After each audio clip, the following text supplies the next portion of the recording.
In March 1999, a team climbed to the summit of Llullaillaco and found, buried beneath a stone platform, 3 children. They had been there for approximately 500 years. A teenage girl between 14 and 15 years old, a little girl around 6, and a boy of about 7. Preserved with a level of intactness entirely unprecedented in Andean archaeology. They didn't die there by accident. They had been taken there on purpose, as part of one of the most complex ceremonies of the Inca Empire, the Capacocha.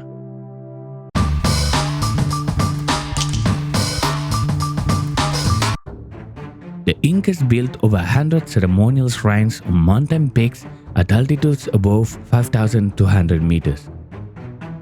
To them, mountains weren't just geographical features.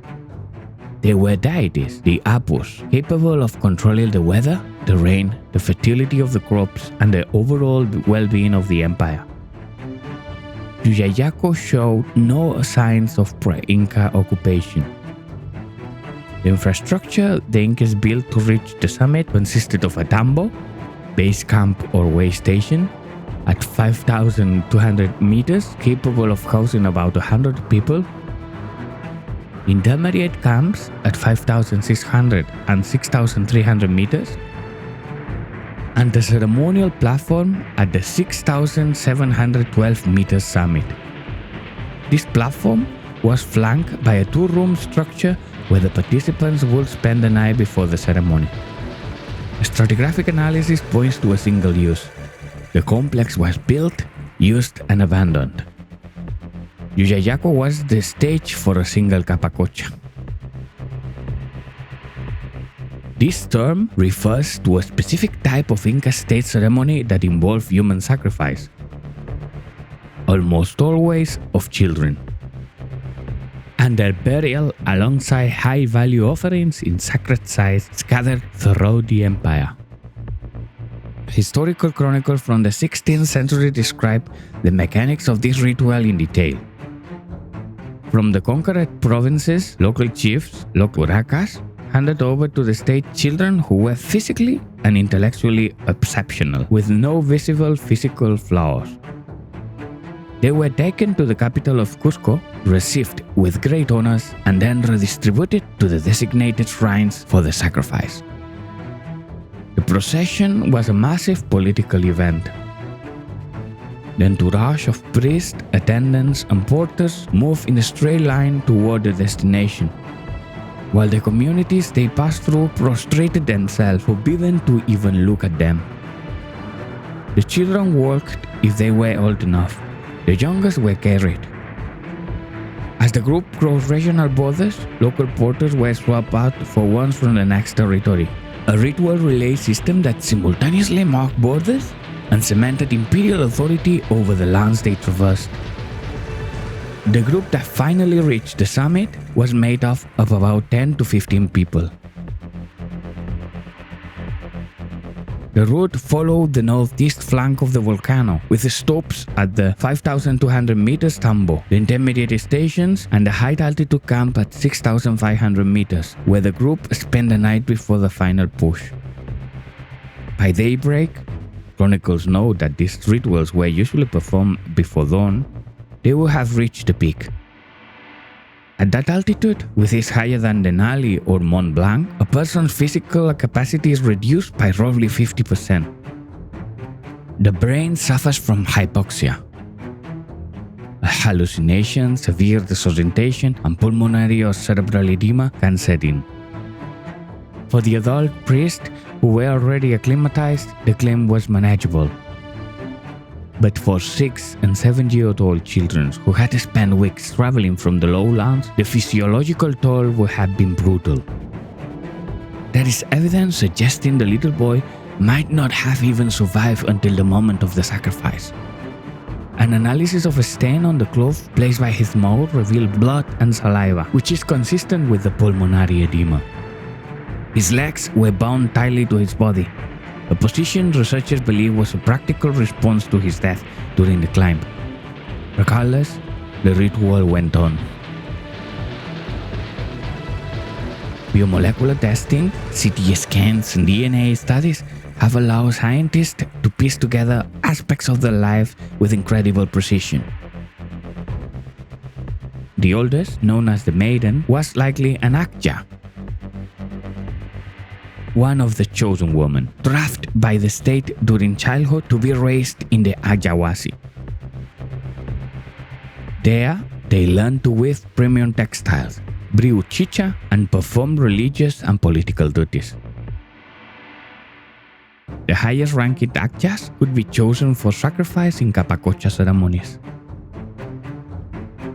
She was buried with her hair woven into dozens of tiny braids and her face painted red.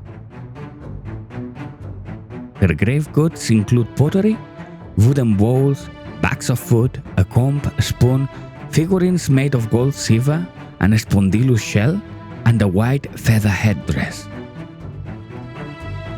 Biochemical analysis of her hair shows that in the 3 months leading up to her death, her diet changed drastically, and her intake of coca and alcohol spiked significantly, consistent with the ritual preparation described in historical accounts. The boy had deliberate cranial deformation, a practice tied to specific Andean ethnic groups.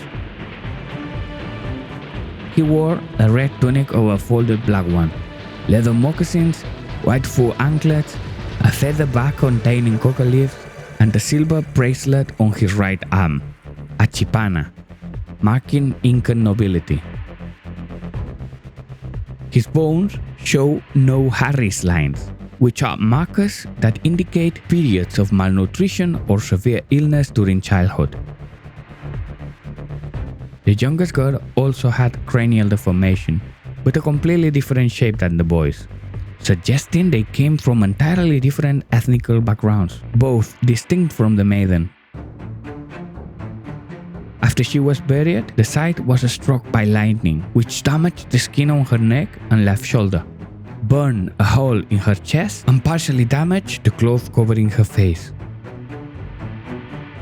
Placed to her left were 4 female figurines made of gold, silver, and spondylus, arranged in a deliberate alignment by the priest. The 3 children did not share the same ethnic roots, nor did they come from the same place. They were handpicked from different corners of the empire, brought to Cusco, and sent together to the same fate. Representatives of the conquered diversity of the empire offered up to a mountain that, in the eyes of the Inca state, guaranteed the stability of the cosmos. All of them had been well fed in the final weeks, matching the chronicles that describe lavish feasts for the victims before their death. None of them show any signs of blunt force trauma to the head. The most widely accepted theory is that they were buried alive, sleeping peacefully away in a deep state of unconsciousness brought on by a combination of alcohol, sheer exhaustion, and high-altitude hypoxia. Over 100 objects were recovered from the ceremonial platform, tucked into carefully excavated pits and niches in the rock. The gold, silver, and spondylus figurines depicted both male and female humans, as well as llamas. They were lined up in alternating rows of human and camelid, an arrangement experts interpret as a symbolic representation of a caravan. Spondylus, a thorny oyster shell from the tropical Pacific that required extensive long-distance trade, was one of the most highly prized materials in the Inca world. Its deep reddish color tied it symbolically to blood, fertility, and rain. The textiles, tunics, blankets, bags, belts, and headdresses were made of kumbi, the absolute finest woven fabric in the empire, reserved strictly for the elite and offerings to the gods. The pottery followed classic Inca designs: arribalos, plates, bowls, and pitchers. The bags of food weren't packed as trail rations. They were deliberate spiritual offerings. It would be a mistake to look at the Capacocha only through its most unsettling lens. The chronicles make it very clear that this sacrifice was not seen as a punishment.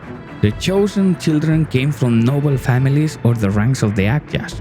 In many cases, their parents volunteered them, receiving immense honor and an elevated social standing within the imperial state in return. According to Inca cosmology, the sacrificed children didn't just die. They transformed into guardians and protectors of the provinces where they were buried, interceding with the gods on behalf of the people.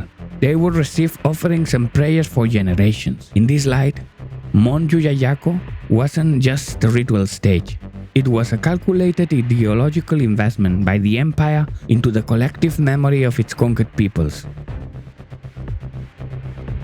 Today, the Three Children of Llullaillaco are kept at the Museo de Arqueología de Alta Montaña de Salta, Argentina, in specialized freezing chambers that perfectly replicate the environment of the volcano. Putting them on public display has sparked deep ethical debates that remain completely unresolved. And it's not a minor issue. These are the best preserved human remains from the pre-Hispanic world. They belong to people whose real name we will never know, from communities that were forcibly swallowed by the Inca Empire, whose children were handpicked, marched across the continent, and sacrificed as an act of statecraft. What archaeology has managed to do 5 centuries later is give them back a piece of who they were, real kids, with a specific diet, a heritage, a health record, and a story. The volcano froze them in time, but science has, at least in part, brought them back into the world of the living. The children of Llullaillaco met their fate without resistance. Centuries before, in the Mediterranean world, a woman made the same choice for very different reasons.